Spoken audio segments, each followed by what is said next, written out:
bonjour, bienvenue sur Lion TV. Peu importe à quelle heure vous regardez cette émission, que ce soit le matin, le midi, le soir, vous êtes les bienvenus ici. Le thème que je vais aborder aujourd'hui, c'est Jésus. Jésus, parce qu'il est la personne la plus extraordinaire que j'ai jamais rencontrée.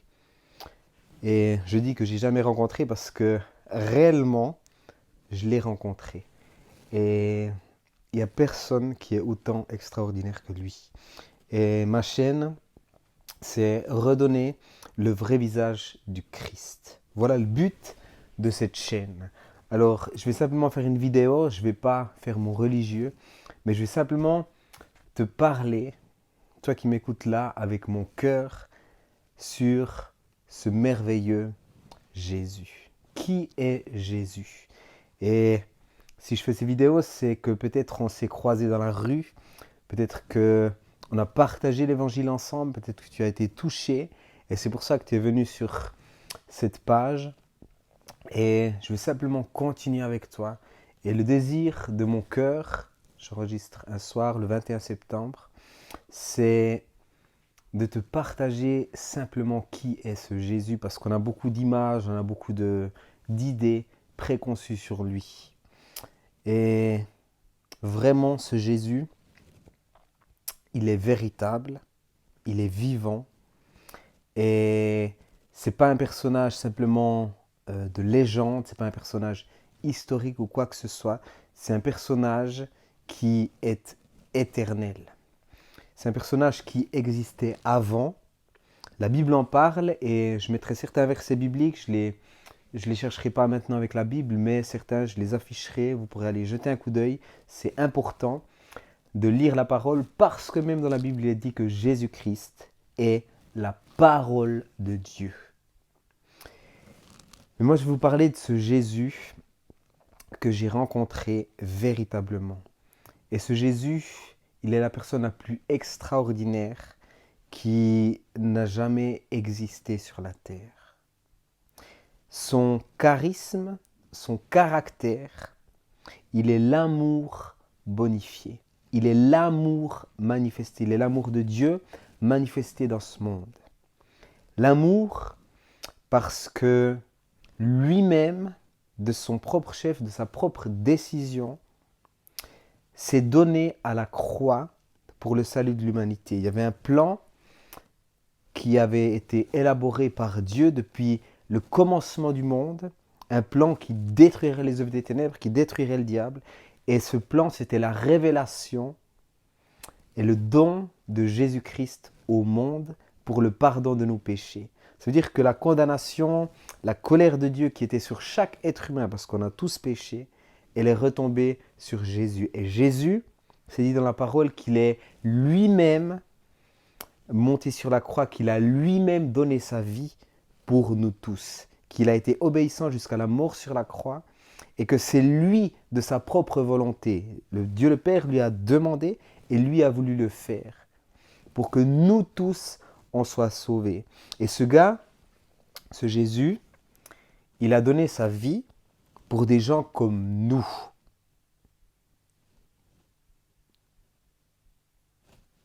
Tu vois un peu le beans?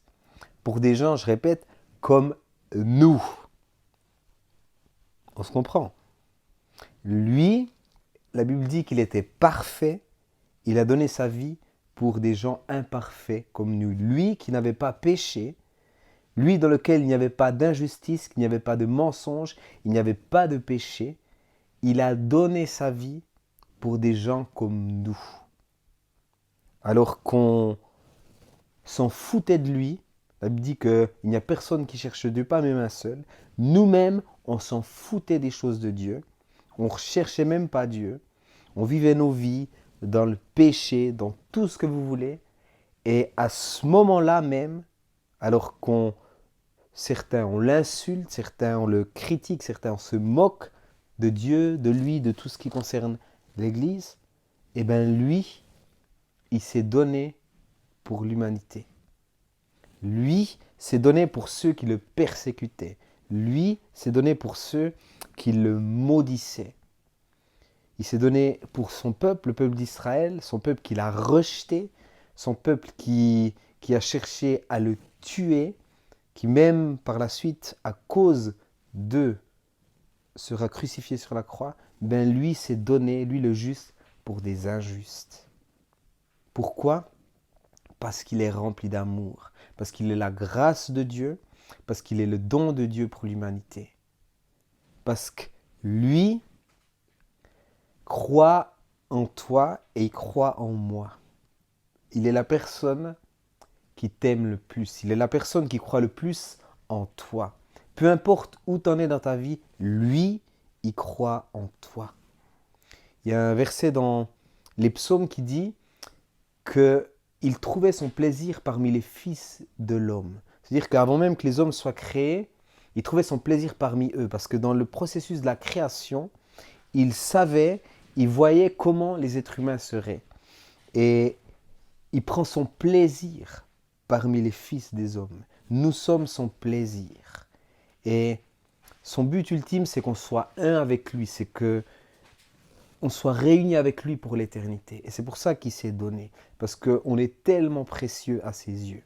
Mais je reprends. Jésus, my God, Jesus. Moi qui étais pourri, moi qui étais déréglé, moi à qui ma vie était un échec parce que j'ai tout foiré. Je suis allé dans le gouffre le plus sombre, les choses les plus sales, les plus obscures pendant une période de ma vie. Mais lui, alors que plus personne misait sur ma vie, parce que j'ai crié à Dieu, j'ai crié à lui, lui s'est révélé à moi et il m'a pris par la main et il m'a dit, tiens,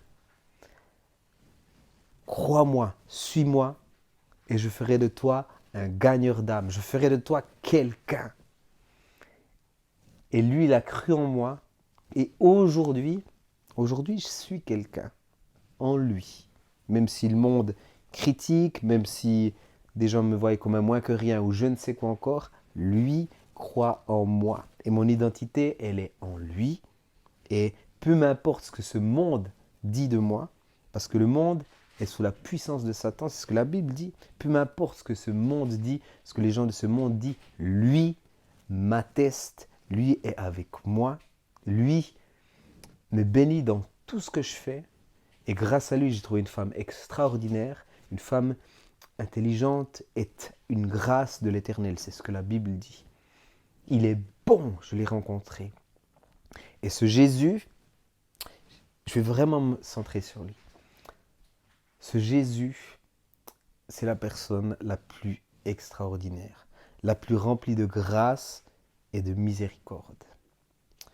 Je vous prends l'exemple de la femme prostituée, Marie de Magdala, qui avait été surpris en délit d'adultère avec un homme, mais bien sûr l'homme, on l'a laissé de côté, on l'a pas amené devant le juge, devant ceux qui l'accusaient. Mais c'était les pharisiens qui tendaient un piège à Jésus, puis qui lui ont dit, mais regarde, nous avons trouvé cette femme en flagrant délit d'adultère. Alors qu'est-ce que tu dis? Qu'est-ce que la loi elle dit? Parce qu'à cette période-là, c'était la loi qui tranchait. C'était la loi. Il y avait la loi de Moïse, et ceux qui transgressaient la loi, alors ils étaient punis, parfois lapidés à mort à cause de leur transgression. Mais c'était pour le peuple d'Israël, parce qu'Israël était le peuple élu de Dieu. Mais je reprends alors. Ils arrivent devant Jésus avec cette femme pour lui tendre un piège, parce que Jésus, il arrive avec quelque chose de nouveau. Et c'est cette nouvelle alliance, c'est l'alliance de la grâce. C'est la nouvelle alliance en Jésus-Christ. L'alliance par l'Esprit Saint, l'Esprit de Dieu. Mais ça, c'est encore un autre chapitre. Et donc, il amène cette femme devant Jésus. Il dit, mais alors, toi, qu'est-ce que tu dis? Et là, il pense l'avoir piégé. Et Jésus, il rigole au fond, parce qu'il sait très bien que c'est un piège. Il se baisse, il écrit par terre. Et il dit que celui qui n'a pas péché lui jette la première pierre. Boum! Et là, tout le monde, accusé dans leur conscience, les pharisiens, même ceux qui avaient la loi, ceux qui représentaient la loi, même eux, sur ce coup-là, n'ont pas été hypocrites. Parce qu'ils avaient le Seigneur et le Roi des rois devant eux. Et eux-mêmes sont partis. Jusqu'au dernier, jusqu'au plus petit, ils sont partis. Et il n'y avait plus que Jésus qui était là avec la femme. Et cette femme s'adresse à Jésus et Jésus lui dit, moi non plus. Où sont tes accusateurs? Où sont tes accusateurs? Ils sont partis, Seigneur. Et Jésus lui dit, moi aussi, je ne te condamne pas. Va et ne pêche plus. Extraordinaire. Jésus, lui, qui n'avait pas péché, lui aurait eu l'autorité pour faire un jugement. Mais la loi de Jésus, elle est différente. C'est une loi de grâce et de miséricorde. Et il lui a fait grâce et miséricorde, mais il lui a dit, va et ne pêche plus. C'est-à-dire qu'il y a quand même un changement dans sa vie. Mais je reviens à Jésus. Oh, Jesus, Jesus, Jesus. Jésus peut faire de ta vie, toi qui vis encore un calvaire, toi qui traverses des moments difficiles, Jésus peut te sortir de ce trou, peut te sortir de ce gouffre et il peut te faire reposer dans de verts pâturages. Psaume 23. Il nous fait reposer dans de verts pâturages. C'est ce que Dieu veut faire pour toi, c'est ce que Jésus veut faire pour toi. Il veut te prendre, il veut te baiser, il veut te remplir de son amour. Il veut que tu puisses entendre son cœur d'amour qui bat pour toi. Et il veut te restaurer, il veut te câliner. Et après, il veut te faire marcher dans la victoire. Il veut te faire marcher de victoire en victoire et de gloire en gloire. Parce que ce Jésus, il a terrassé les puissances des ténèbres. Tout ce qui t'entoure, tout ce qui t'écrase, tout ce qui te veut du mal, tout ce qui te juge, tout ce qui te condamne, tout ce qui te rend addict, toutes ces choses-là, Jésus-Christ, qui a autorité sur tout, a brisé toutes ces choses. Et maintenant, je vais vous parler encore plus précisément de qui est Jésus. Parce que, une fois, on m'a dit, certaines personnes, ils ont des images sur Jésus. Une personne m'a dit, mais Jésus, c'est un hippie. Jésus, c'est un hippie. Vous voyez l'image du hippie, baba cool, wesh, ouh, yes, yes. Non, Jésus n'est pas un hippie. Jésus est le roi des rois et le seigneur des seigneurs. Et il a opéré sur la terre en seigneur. Il a décidé par lui-même de subir les coups, de subir les outrages, de subir la moquerie. Il a décidé par lui-même de subir ces choses, de subir les crachats, de subir l'ignominie. Quand les Romains se moquaient de lui, lui donnaient des taquets. Ça, c'est dans la Bible. Il lui donnait des taquets. Et il lui disait, alors prophète, qui de nous t'a frappé? Hé hé. Et ils ont même déchiré ses vêtements et ils se sont partagés ses vêtements. C'est des choses qui étaient écrites de lui avant et qui se sont réalisées pleinement. Ils lui ont craché dessus, ils lui ont mis une couronne d'épines sur la tête, il y avait du sang, et ils se sont moqués de lui. Alors, c'est toi le roi des Juifs? Hé, le roi, le roi. Et lui a décidé de son plein gré de subir les outrages, de subir les moqueries, pour que derrière, nous ayons le salut. Parce qu'il devait être obéissant jusqu'à la mort sur la croix, sans péché, pour vaincre le diable. Et alors, la mort n'a pas pu le retenir à la fin. Et il a été obéissant jusqu'à la croix. Et ce que je veux dire par là, c'est que Jésus n'est pas un hippie, n'est pas un peureux, n'est pas un simplet. Jésus était Seigneur, il était Seigneur dans sa façon de faire, il était Seigneur dans sa droiture, il était Seigneur dans l'accomplissement de la loi. il agit en Seigneur, il agit en roi, en prince, à la perfection. Et il a décidé de lui-même de s'offrir pour l'humanité. Une fois, quand ils viennent le chercher, Jésus dira, mais un de ses disciples, il dit, mais Seigneur, un de ses disciples lui dit, mais Seigneur, est-ce que nous ne devons pas te défendre? Sortons les armes. Puis Jésus, il dit à un de ses disciples, il dit, mais ne sais-tu pas que un claquement de doigts et les anges du Seigneur pourraient exterminer toute l'armée qui y a là devant? S'il aurait voulu, avec un claquement de doigts, les anges qui étaient autour de lui, ils auraient massacré tous les gardes qui étaient là autour de lui. Mais il n'a pas fait parce que ce n'était pas ce que Dieu attendait de lui. Et de la même manière, il a été tenté dans le désert par le diable il a été tenté 40 jours et il a été tenté 3 fois pendant son jeûne de 40 jours dans le désert.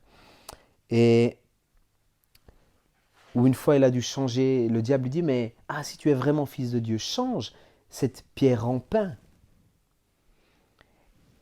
Et le diable voulait le pousser à faire des choses que Dieu le Père ne lui demandait pas de faire. C'est pour montrer la puissance, pour montrer ci, pour montrer ça. Mais non, il était obéissant jusqu'à la mort à la croix. Et pour dire que Jésus n'est pas une fiotte. Vous comprenez ce que je veux dire? Jésus n'était pas une lavette. Et la Bible est claire par rapport à ces choses où le royaume de Dieu n'est pas pour les efféminés. Il y a un verset très précis qui parle de ça. Le royaume de Dieu n'est pas pour les efféminés, n'est pas pour les adultères, n'est pas pour les impudiques, n'est pas pour les menteurs, pour les magiciens, n'est pas pour les homosexuels, n'est pas pour toutes ces catégories-là. Le royaume de Dieu est très clair. Et même les personnes qui sont féminines, les hommes féminisés, le royaume de Dieu n'est pas pour eux parce qu'ils se renient eux-mêmes et en se reniant eux-mêmes, renient Dieu. Mais je rentrerai une fois plus en détail dans ces choses. Là, je vais reparler de Jésus. Jésus n'était pas un hippie. Jésus était un charpentier. Un charpentier, quand même, il doit être costaud, il doit porter des choses. Et à l'époque, il n'y avait pas des treuils, il n'y avait pas toutes les machines qu'on a aujourd'hui. Et je pense qu'il avait de la force. Je pense qu'il avait de la force. Et je pense qu'il avait des abdos. Je pense il devait avoir une bonne carrure. Mais c'est par sa propre volonté, je répète encore une fois, qu'il a reçu des coups. Vous comprenez? Et c'est ça le royaume de Dieu. C'est ça, c'est qu'on décide de ne pas marcher dans la violence. On décide de ne pas répondre à la stupidité des gens parfois. On décide de ne pas répondre à la violence des gens parfois, à la méchanceté des gens parfois. Et il nous apprend à prier pour ceux qui nous persécutent, à prier pour ceux qui nous veulent du mal. Voilà, on agit dans un esprit contraire, on agit dans l'esprit de Christ, dans l'esprit de Jésus. Et voilà qui est ce Jésus. Il n'est pas un hippie, mais il est un ami qui te comprend. Il est un ami qui est proche de toi. Il est un ami qui n'attend que tu lui ouvres la porte de ton cœur. Il est un ami fidèle, même si tout le monde autour de toi n'est pas fidèle. Lui, il est fidèle. Il connaît tout de toi. Et ce qu'il attend simplement, c'est que tu lui permettes d'agir dans ta vie. Que tu lui laisses te prendre ta main. Parce que lui, il a un bon plan, une bonne destination pour ta vie. Ce monde a été créé. Malheureusement, le prince des ténèbres, Lucifer, qui était avant dans le ciel, est venu, a été précipité de la montagne de Dieu parce qu'il a voulu s'élever au-dessus de Dieu. Et il est venu dans ce monde pour toucher ce qu'il y avait de plus cher à Dieu, les êtres humains. Et comment le diable fait mal à Dieu en détruisant les êtres humains, parce qu'ils ont une telle valeur devant Dieu. Et dans toute cette histoire de l'humanité, il y a un tri qui se fait. Ceux qui décident de suivre le diable dans la méchanceté, dans les viols, dans l'adultère, dans toutes ces choses néfastes qui sont là sur la terre, ou de saisir le prince de paix, celui qui te donne vraiment la paix, celui qui te donne vraiment la vie, celui qui t'aime vraiment, celui qui n'attend que tu t'approches de lui. Jésus a une destinée pour ta vie. Jésus, la Bible dit dans le livre des prophètes Jérémie, je connais les plans que j'ai formés pour toi, projet de paix et non de malheur, afin de te donner une espérance. Ce Jésus, il s'est donné entièrement à la croix, parce qu'il savait qu'en mourant sur la croix comme une graine qui meurt, alors elle portera du fruit. Et s'il meurt, alors il saura qu'il portera du fruit pour toi. Et tu as libre accès à sa grâce. Tu as libre accès à ce qu'il a fait. Et tu peux être pardonné de tes péchés au travers de son sacrifice, au travers de ce qu'il a fait. Et lui, constamment, c'est écrit qu'il est maintenant assis à la droite de Dieu le Père, mais qu'il est dans le ciel et qui prie nuit et jour pour que tous ceux qui doivent entrer dans le ciel entrent dans le ciel. Il prie nuit et jour pour que tu entendes, pour que tu comprennes l'évangile, pour que tu entendes son cœur qui crie après toi, qui crie « Venez, venez à la maison du Père, venez vous mes frères, vous mes sœurs, venez, j'ai payé le prix pour toi. » Viens dans la maison du Père. Viens dans la maison du Père. Tu n'es plus seul. Tu as un libre accès maintenant parce qu'il y a un chemin que moi j'ai pris pour toi. C'est ce que Jésus dit. Il y a un chemin que lui, il a pris pour toi. Un chemin de souffrance et tu n'as plus à souffrir maintenant. Tu n'as plus à souffrir ce que tu souffres maintenant parce que lui a ouvert une voie royale. Il a ouvert une voie royale, il a accompli parfaitement la loi, les ordonnances et maintenant tu peux le suivre. Il t'attire à lui sans le Saint-Esprit qui est là. Sans le Saint-Esprit maintenant qui est là, c'est son esprit qui te touche et qui te dit maintenant viens à la maison, rentre dans la gloire de ton Père, viens, entre dans les parvis célestes, entre dans l'éternité avec lui. Il est un bon papa, il te veut du bien. Voilà qui est Jésus. Il est le Fils bien-aimé qui est venu dans ce monde pour racheter l'humanité, pour racheter le monde. Voilà qui est Jésus. Jésus est un Seigneur, Jésus est un prince. Et il t'appelle. Et te dit, c'est aujourd'hui le jour du salut. Mets ta vie en règle avec lui. Saisis sa main maintenant, dans le nom de Jésus. Saisis sa main, essaye, je t'en conjure, essaye. J'ai pris sa main il y a des années de ça, et il s'est révélé à moi, il est venu dans ma chambre. Comment ? Il est venu dans la maison où j'habitais. J'ai entendu clairement le son de sa voix. Et je sais que dans 2 rêves que j'ai faits, j'ai vu ce personnage qui était là à côté de moi. J'ai pas vu son visage, mais j'ai vu cet être brillant. Je sais que c'était Jésus. Je sais que c'était Jésus dans mon rêve. Plus jeune, j'ai encore fait des autres rêves. Je ne vais pas les expliquer maintenant, mais ce Jésus est extraordinaire. Il est le roi de gloire, il est le roi de puissance. Et il est dit de lui qu'il est l'agneau, mais il est aussi le lion de Juda. Il est venu, il était sur la terre comme un agneau inoffensif. Dans le livre d'Ésaïe, c'est écrit qu'il était rendu à un vermisseau, qu'il était comme un ver qu'on aurait pu écraser, qu'on aurait pu détruire. Mais pourquoi ? Parce qu'il était dans la gloire de Dieu avant la fondation du monde. Il était avec Dieu, dans la gloire de Dieu. Et c'est écrit dans la parole qu'il s'est dépouillé de sa gloire. Il s'est dépouillé de ses attributs célestes. Il s'est dépouillé de toute la gloire qu'il y avait dans le ciel. Et il est venu sur terre en la personne de Marie. Il est né d'une semence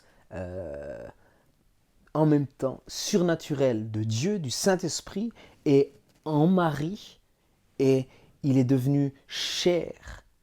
Il est venu dans ce monde et il est né d'une femme et il est venu habiter, il a marché sur la surface de la terre. Il s'est dépouillé de sa gloire pour vivre comme nous, pour souffrir comme nous, pour traverser des épreuves comme nous, pour qu'il puisse nous sauver de toutes nos épreuves. C'est écrit qu'il a été tenté en toutes choses comme nous, mais que lui, il a résisté. Et parce qu'il a résisté, parce qu'il est maintenant retourné vers Dieu le Père, il nous donne cette puissance pour résister face au péché, pour combattre, pour avoir la victoire face au péché.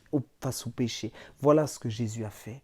Voilà ce que Jésus a fait. Il a tracé la voie royale, le chemin qui nous mène à la vie éternelle. Il l'a accompli parfaitement. Et on peut marcher dans ses voies par son aide. On peut marcher dans ses voies par son aide. Alléluia. Il est extraordinaire. Il s'est dépouillé et il a été cet agneau qui était sur la terre. Cet agneau qu'on a écrasé, qu'on a battu, qu'on a fouetté de 40 coups de fouet. Cet agneau de Dieu, l'agneau de Dieu. Pourquoi? Parce qu'il est la grâce, parce qu'il était l'humilité, il était tout ce qui avait des caractéristiques de l'agneau. Mais en même temps, il était un lion dans ce qu'il devait accomplir. Il était un lion. Il savait très bien ce qu'il faisait. Il savait très bien par où il devait passer. Il savait très bien qu'il devait mourir. Quand il était dans le jardin de Gethsémani, il y a eu du sang tellement qu'il y avait une pression sur lui, les ténèbres qui étaient sur lui avant de mourir sur la croix. Il y avait les ténèbres qui s'appesantissaient sur lui, de la puissance, toute la puissance des ténèbres, l'immondice de toute la puissance du diable, de Satan, de tous ces démons qui étaient là et qui pressaient. Et il y avait ce combat spirituel qui voulait même le tuer avant qu'il accomplisse ce qu'il avait à accomplir. Mais un ange du Seigneur était là pour le fortifier, pour qu'il tienne bon, pour qu'il aille jusqu'à la croix et qu'il accomplisse parfaitement l'œuvre de la croix. Alléluia, Jesus. Tu es puissant, il est puissant. Tu as en Jésus un ami fidèle, mais un ami puissant. Un ami puissant. Toute la création lui est soumise. Tout genou fléchira devant lui. C'est ce que la Bible dit. Tout genou fléchira devant Jésus-Christ. Et c'est pour ça qu'il est tellement puissant que quand il imposait les mains aux malades, les malades étaient guéris. Que quand il chassait les démons illico presto, il dégageait. Parce que l'autorité qu'il avait, elle était sur toute créature dans les lieux célestes, ici-bas sur la terre. Et l'autorité sur toute chose. Parce qu'il a repris l'autorité. Il a repris l'autorité. Quand il allait 3 jours dans l'antre des ténèbres, il a repris l'autorité au diable. Et il est remonté et il allait s'asseoir à la droite de Dieu le Père dans les lieux célestes. Alléluia. Et maintenant, il revient comme un lion rugissant. Il va revenir bientôt comme un lion rugissant. Il est le lion de la tribu de Juda. Le lion qui rugit. Quand il parle, c'est des fleuves d'eau vive qui sortent de lui. C'est des torrents qui sortent de lui. Comme il est décrit dans Apocalypse, qui brille. Il a une ceinture d'or à sa taille. Son visage est comme de l'airain poli. Ses yeux sont comme des flammes de feu. Parce qu'il est glorieux. Et il reviendra dans sa gloire. Il reviendra de sa gloire. Et ceux qui l'auront suivi, ceux qui lui auront obéi, iront avec lui. Mais ceux qui l'auront rejeté, ceux qui l'auront calomnié, critiqué, qui n'auront pas accepté son pardon, seront jugés. Seront jugés. Des livres seront ouverts. Il y aura un jour de jugement. Mais la Bible dit que c'est aujourd'hui le jour du salut. Ésaïe 61, voilà ce qu'il est venu accomplir, Jésus sur la terre. Ésaïe 61. Je suis là pour proclamer une année de grâce de l'Éternel et un jour de jugement de notre Dieu. Il est venu pour libérer les captifs, rendre libres les opprimés, pour donner un vêtement de louange plutôt qu'un esprit abattu. Et ensuite, une année de grâce de l'Éternel. L'année de grâce de l'Éternel, c'est l'année où on peut encore trouver sa grâce, où son bras sauve encore, où on peut s'approcher de lui. Et lui nous tire de toute situation. On peut s'approcher de lui et il nous arrache des ténèbres, des gouffres du ténèbre. Et il nous arrache, il nous sort des prisons, il rend libres les opprimés du diable, ceux qui sont captifs de péché, ceux qui sont captifs de toute la puissance du diable, de tous ces démons. Il est venu pour libérer tous ceux qui sont sous les oppressions, tous ceux qui sont dans la dépression, et il leur donne un vêtement de louange. Un vêtement de louange, c'est ce qu'il est venu faire. Mais après, il dira, et aussi un jour de jugement de notre Dieu. Un jour de jugement. C'est une réalité parce que Dieu est un Dieu juste.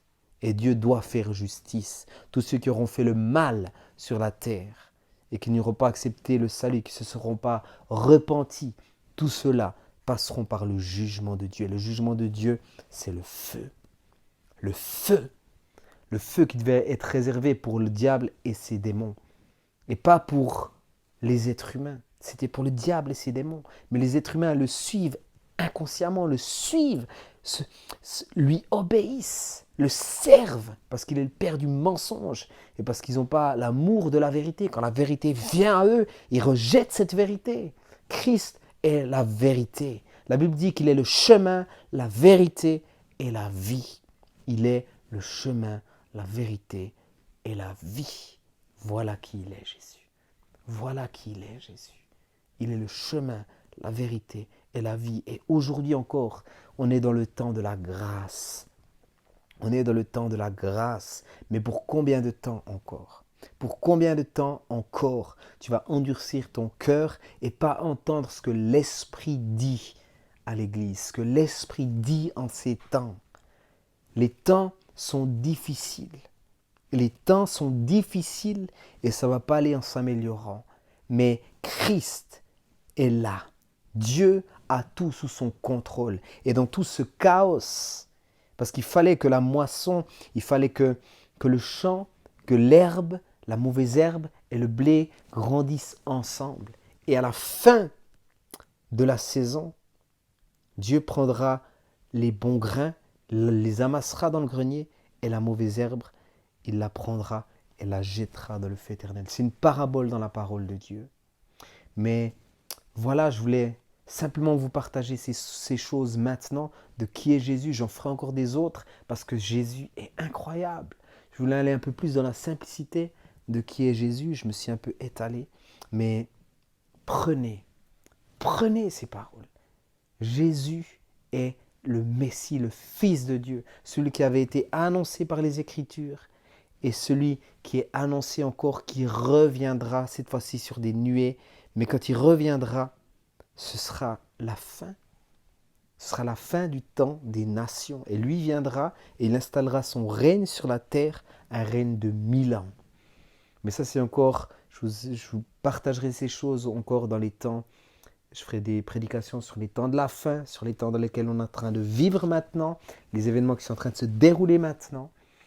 Et je ne vais pas faire trop long, je vais encore simplement prier pour que vous rencontriez ce Jésus. Priez pour que ce Jésus vous touche, pour que ce Jésus se révèle à vous. Parce qu'il est vivant, parce que celui qui le cherche le trouve, lui.